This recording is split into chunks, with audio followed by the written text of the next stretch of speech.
నిన్న జగన్మోహన్ రెడ్డి గారి శ్రీకాకుళం పర్యటనతోటి పూర్తిగా పోయింది అని పేరైతే వచ్చింది. ఏం పోయింది అంటే జగన్‌కి మైండ్ పోయింది అని కొంతమంది అంటున్నారు. జగన్ పరువు పూర్తిగా పోయింది అని ఇంకొంతమంది అంటున్నారు. లేదు, జగన్మోహన్ రెడ్డి ప్రజల్లో పట్టుని ఇంకాస్త పోగొట్టుకున్నాడు అని కొంతమంది అంటుంటే, ఇది పార్టీలో కూడా వైసీపీ అంతర్గతంగా కూడా జగన్మోహన్ రెడ్డికి ఇంక ఇంతే, ఇంతకు మించి లేదు, రాదు అని వాళ్ళు కూడా డిసైడ్ అయిపోయి పక్క పార్టీల వైపు చూసే పరిస్థితి ఉంది అని కొంతమంది అంటున్నారు. ఇంతకీ ఏం జరిగింది శ్రీకాకుళం పర్యటనతోటి ఒక క్లారిటీ అయితే వచ్చిందా అనేది ఈ వీడియోలో చూద్దాం. Damn it. ఏంటిటా కుండబద్దలు కొడతా అత్త. నమస్కారం, కుండబద్దల ప్రేక్షకులకి స్వాగతం. ఎవరైనా ప్రతిపక్షంలో ఉన్నప్పుడు అధికార పక్షంలో ఉన్న వాళ్ళకి వ్యతిరేకంగాను వాళ్ళ వల్ల జరిగిన దాష్టీకానికి బాధితులుగా ఉన్న వాళ్ళని పరామర్శకి వెళ్తారు. కానీ నిన్న జగన్మోహన్ రెడ్డి గారు చాలా పెద్ద పని చేశారు. ఏమిటయ్యా అంటే, ఎవరైతే అక్యూజ్డ్గా ఉన్నారో వాళ్ళని పరామర్శించటానికి జైలుకి వెళ్ళటం, ఆ పరామర్శ కూడా పూర్తిగా చేయకుండా, అసలు సదరు వ్యక్తిని కలవకుండా ఏదో షో చేసుకొని ఈ పిఆర్ స్టంట్లు అన్నిటినీ పెట్టుకొని మరి సీదిరి అప్పలరాజు కొడుకుని పక్కన నుంచోబెట్టుకొని, ఎవరైతే అక్యూజ్డో ఆ అక్యూజ్డ్ని పక్కన నుంచోబెట్టుకుని జగన్మోహన్ రెడ్డి మొత్తం టోటల్గా బాగొట్టుకున్నాడు. పరువు పోయింది, ప్రజల్లో అడుగు బడుగుగా మిగిలిన్న కాస్తో కోస్తో అభిమానం పోయింది, పార్టీ మీద పట్టుబోయే పరిస్థితి కూడా వచ్చింది. జగన్మోహన్ రెడ్డి ఇంతేనండి, ఎవరినైనా సరే నేరస్తుల్ని కలవటానికే వెళ్తాడు తప్ప ఇంకేం లేదు అని పార్టీలో కూడా ఇంటర్నల్గా చర్చలు నడుస్తున్నాయంటే దానికి గల కారణం ఏంటంటే సీదిరి అప్పలరాజు బిహేవియర్. యాక్చువల్గా సీదిరి అప్పలరాజు ఇందులో విక్టిమ్ కాదు, అంటే బాధితుడు కాదు. వాళ్ళ వల్ల బాధింపబడ్డ కుటుంబానికి ప్రజలందరూ అండగా నిలుస్తూ ఉన్నారు. చాలామంది వాళ్ళకి ప్రత్యేకంగా సహాయం చేసే విధంగా కూడా ప్రోగ్రాములు తీసుకొస్తూ ఉన్నారు. మరొక వైపున ప్రభుత్వం వైపు నుంచి కూడా వాళ్ళకి సహాయ సహకారాలు అందించడానికి ప్రయత్నాలు చేస్తున్నారు. కాకపోతే సీదిరి అప్పలరాజును ఒక బాధితుడిగా చూపిస్తూ, అతని కొడుకు చాలా చిన్నవాడు, 18 ఏళ్ల కుర్రవాడంటే ఎంత చిన్నవాడైనా ఒక మనిషి ప్రాణం తీస్తే ఆ మనిషి ప్రాణం పోవటానికి కారణం అయితే అతను బాధితుడు ఎలా అవుతాడు? నిందితుడు అవుతాడు. అలాంటి నిందితుడిని పక్కన నుంచోబెట్టుకొని ఇతను సిపిఆర్ చేశాడు, అంబులెన్స్కు ఫోన్ చేశాడని కటిక అబద్ధాలు చెబుతూ పూర్తిగా ప్రజల్లో పరువు బాగొట్టేసుకున్నాడు. కాస్తో కోస్తో మిగులుంది అని అనుకున్నది కూడా పూర్తిగా పోయింది. అలాంటి పరిస్థితులు నిన్న జగన్మోహన్ రెడ్డి తెచ్చుకున్నాడు. ఒక నిందితుడిగా ఉన్న సీదిరి అప్పలరాజు చేసిన పని ఏమిటి అని అంటే, తన కొడుకు చేసిన యాక్సిడెంట్ మూలాన ఒక వ్యక్తి ప్రాణాలు కోల్పోయే పరిస్థితిలో ఉంటే కొడుకుని కాపాడుకోవటం కోసం పోలీసుల్ని మేనేజ్ చేశాడు.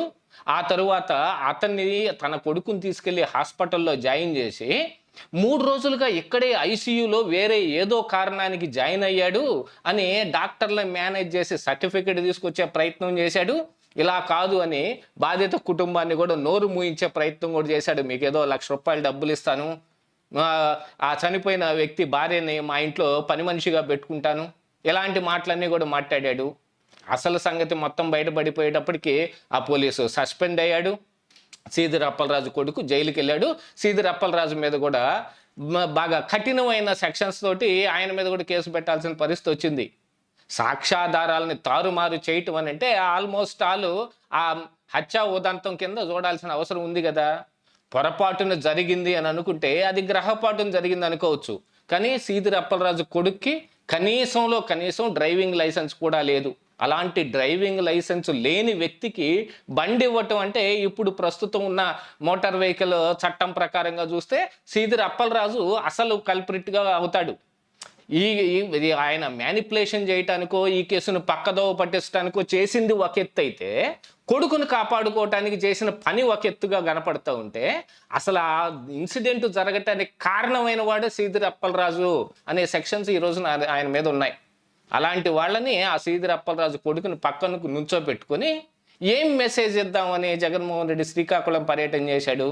అసలు శ్రీకాకుళం పర్యటన పేరు కూడా ఏమిటి? ఆయన ఇక్కడ వైజాగ్ ఎయిర్పోర్ట్లో దిగి అక్కడి నుంచి జైలుకి వెళ్ళి సీదిరి అప్పలరాజుని కలవాలి. దానికి 1 గంట సమయం పడుతుంది ట్రావెలింగ్ అనుకుంటే, సాయంత్రం 5 గంటల వరకు ములాఖత్తు ముగిసిపోయేదాకా కూడా ఆయన బయటనే తిరుగుతా బయట జైలు బయట వెయిట్ చేస్తున్న వాళ్ళని మాత్రం మీరు వెళ్ళి కలవండి అని పంపించి ఆ టైం అయిపోయిన తర్వాత ఈయన జైలు దగ్గరికి వెళ్ళి ఒక పెద్ద డ్రామా వేశాడు, నన్ను కలవనీయకుండా ఈ ప్రభుత్వం అడ్డం పడుతుంది అని. ఇది ప్రజలు ఎవరికి కనిపిస్తుంది అనుకుంటాడా? కేవలం ఈయన ఆడుతున్న డ్రామాలని నమ్ముతారని ఎలా అనుకుంటాడు? పిల్లి గనక పాలు తాగుతూ తన కళ్ళు మూసుకొని తను ఎవరు చూడలేదనుకున్నట్టు ఏమీ జరగని దాన్ని ఇదిగో ఇంత మ్యానిపులేట్ చేస్తున్నారు అని చెప్పే ప్రయత్నం ఒకటి చేస్తా మళ్ళీ మధ్యలో కులాల గొడవ ఒకటి తీసుకొచ్చాడు. యాదవ్ కులస్తుడు చనిపోయాడు, అలాంటి యాదవులకి మరి ఈ రోజున చంద్రబాబు నాయుడు ఏం సహాయం చేశాడు? అదే మేము అధికారంలో ఉన్నప్పుడైతే వైజాగ్ మేయర్ పదవిని యాదవులకి ఇచ్చాం అని మళ్ళీ కులాల కుంపట్లు పెట్టడానికి సీదిరి అప్పలరాజు కులాన్ని బయటకు తీసుకొస్తూ ఇదేదో ఆ కులానికి ఆయన ఇప్పుడున్న ప్రభుత్వం వాళ్ళకి అన్యాయం చేస్తున్నట్టుగా మాట్లాడే ప్రయత్నం కూడా చేశాడు. దీంతో ప్రజలకైతే ఒక క్లియర్ కట్గా ఒక మెసేజ్ అయితే వెళ్ళిపోయింది. జగన్మోహన్ రెడ్డి ఏమాత్రం పందా మార్చుకోలేదు, 11 సీట్లకు పడిపోయినా కూడా ఈయనకు కనీసం బుద్ధి కూడా రాలేదు అని పూర్తిగా పరువు పోయినంత పని అయిపోయింది జగన్మోహన్ రెడ్డికి. దీంతో ఇక వైసీపీ ఇంటర్నల్గా ఉన్న ఈ దీంట్లో కూడా చర్చలు నడుస్తుంది. ఏమిటి అంటే జగన్మోహన్ రెడ్డి నానాటికి వైసీపీ పరువుని టోటల్గా మంట కలిపేస్తున్నాడు. కొంచెం అంటే కొంచెం కూడా అభిమానం వచ్చే రకంగా వైసీపీలో ఈ అధినేత ఎటువంటి ప్రయత్నం చేయడం లేదు.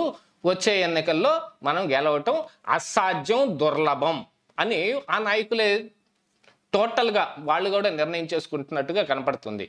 మరి పక్క పార్టీల వైపు ఏదైనా డోర్లు ఓపెన్ చేస్తే ఎంతమంది ఉంటారో ఉండరో కూడా తెలియని ఈ తరుణంలో ఇలాంటి వాళ్ళందరినీ పరామర్శించడానికి వెళ్తున్నా కూడా మరి ఆయన తోడబుట్టిన చెల్లెలు ఎంత కాదనుకున్నా వాళ్ళ మధ్య ఎన్ని గొడవలు ఉన్నా కూడా ఆవిడ హాస్పిటల్లో ఉన్నప్పుడు ఒక ట్వీట్ పెట్టొచ్చు. కేవలం ఇప్పుడే కాదు, కనీసం ఆయనకి జన్మనిచ్చిన తల్లి పుట్టినరోజు నాడు కూడా ఈయన కనీసం ట్వీట్ పెట్టలేదు. దానికి లోకేష్ ట్వీట్ పెట్టడం కూడా వీళ్ళకి పెద్ద కంటకంగా కనపడుతోంది. ఇప్పుడు గుర్తొచ్చిందా మీకు విజయమ్మ అని లోకేష్ మీద అన్నారు, కానీ కనీసం తల్లిని కూడా గుర్తుపెట్టుకోలేదని జగన్మోహన్ రెడ్డిని అంటారనే బుద్ధి కూడా లేకుండా పోయింది. అంటే టోటల్గా మైండ్ పోయినట్టుగా అయిపోయింది, ప్రజల్లో పరువు పోయినట్టుగా అయిపోయింది. ఇక పార్టీలో అంతర్గతంగా కుమ్ములాట్లకు కూడా దారి తీసే విధంగా ఉంది. జగన్మోహన్ రెడ్డి ఇదే రకంగా ప్రవర్తిస్తూ ఉంటే ఇక ఈ 2 సంవత్సరాల్లో ఎంత పరువు బాగొట్టుకున్నాడో ఇక రానున్న 3 సంవత్సరాలు ఎలా ఉంటాయి అనేది కూడా తేటతెల్లంగా కనపడుతుంది. ఇట్లాంటి దాంట్లో ఇప్పుడు ఆయన మళ్ళీ పాదయాత్రకి వెళ్తాను అని అంటే ఇప్పుడు ప్రభుత్వం కూడా కఠిన చర్యలు తీసుకునే విధంగా ఉంది. ప్రతిసారి ఆంక్షలు పెట్టడం, దాన్ని ఈయన వైలేట్ చేస్తూ ఉంటే ఈయనకి ఫర్దర్గా వాళ్ళు పర్మిషన్లు ఇవ్వకపోతే కోర్టుకు వెళ్తే మాత్రం పర్మిషన్లు ఎలా వస్తాయి? ప్రతిసారి ఈయన వాటన్నిటిని నిబంధనల్ని ఉల్లంఘిస్తానే ఉంటే మరి ఇక ఈయన పాదయాత్ర కూడా డౌట్గా ఉండేటట్టుగానే ఉంది. ఇదే ఈరోజు కుండబద్దలు.